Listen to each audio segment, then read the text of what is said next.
have personal reasons, and as indeed I think revolutionaries all over Asia, Africa, and Latin America have, of wanting to support the Chinese.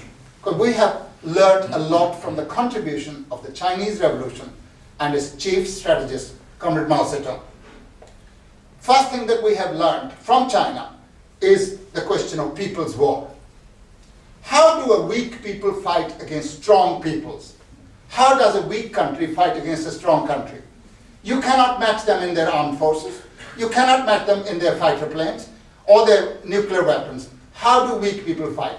And Chairman Mao came up with the idea of people's war and developed it to a fine art. He said people can fight in their own way. You do not fight on the enemy's territory on the day of choosing of the enemy and on his terms. You fight in your own way. And by developing the whole thesis of a people's war with a united front and a worker peasant alliance, a people's army, and encircling the towns from the countryside, Chairman Mao and the Chinese Revolution gave a signal lesson to the people all over the world. The latest example of the successes of the Chinese Revolution is what's happened in the tiny country of Nepal.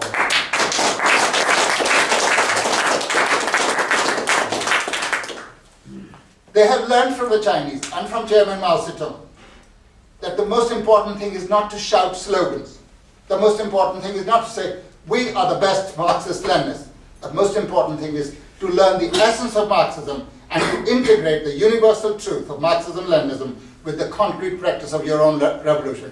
Just as the Chinese, under the leadership of the Communist Party of China and Chairman Mao, its leader, were able to integrate the universal truth of Marxism-Leninism to the concrete practice of the Chinese Revolution and defeat Japanese fascism.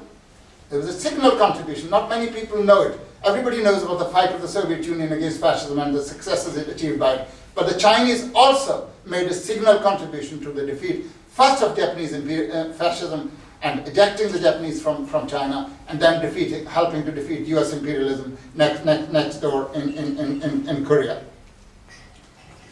Also, Chairman Mao had this tremendous ability to popularize difficult Marxist thesis. Marx said in Capital Volume 1 of Capital, force is the midwife of every old society pregnant with a new. And that needs some translating, right? But Chairman Mao could put it in a very succinct manner. Political power grows from the barrel of a gun. Now, this is something which has inspired workers and peasants all over the world. People all over the world have learned this formula, and also learning from the Chinese Revolution, whose motto was imperialists and all reactionaries are paper tigers. You look at somebody like Bush, or you look at finance capital, you look at Henry Paulson or something, and you say you're a paper tiger, you can laugh at them. But at the same time, tactically you take them seriously, because they exist. These paper tigers have power, they have nuclear weapons. So you've got to devise a strategy where strategically you despise them, but tactically you take them seriously. This is another lesson from the Chinese Revolution.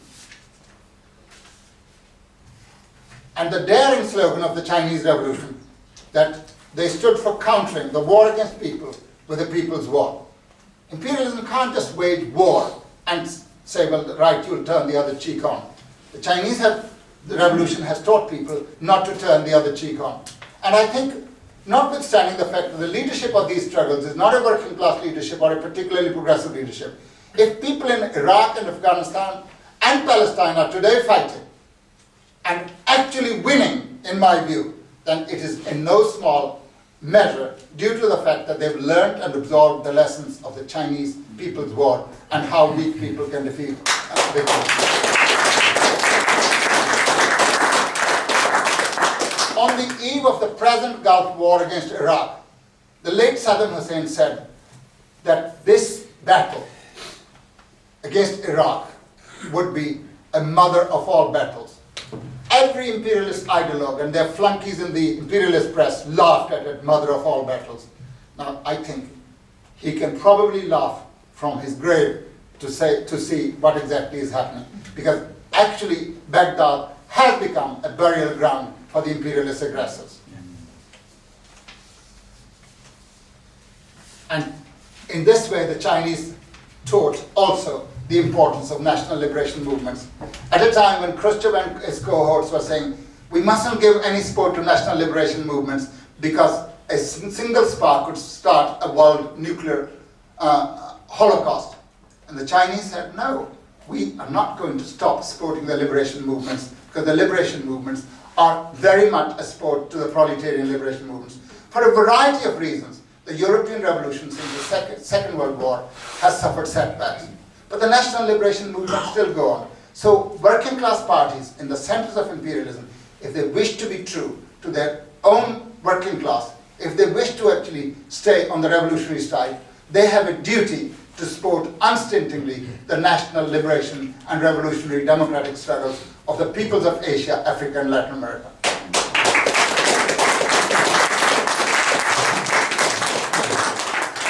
So, comrade, these are the reasons that bring us here together, and these are the reasons that we are celebrating China's birthday. And I just end up by once again congratulating the Chinese people on the successful holding of Olympics, on the successful spacewalk conducted by the Chinese astronaut, and of course on lifting millions and millions, hundreds of millions of people out of poverty.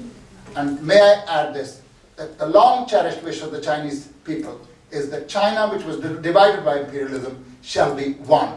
And we fully support your desire to have the unity of your country, and we would very much hope one day that Taiwan joins the rest of the Chinese people and is part of China, rather than being a base for US imperialist aggression against China.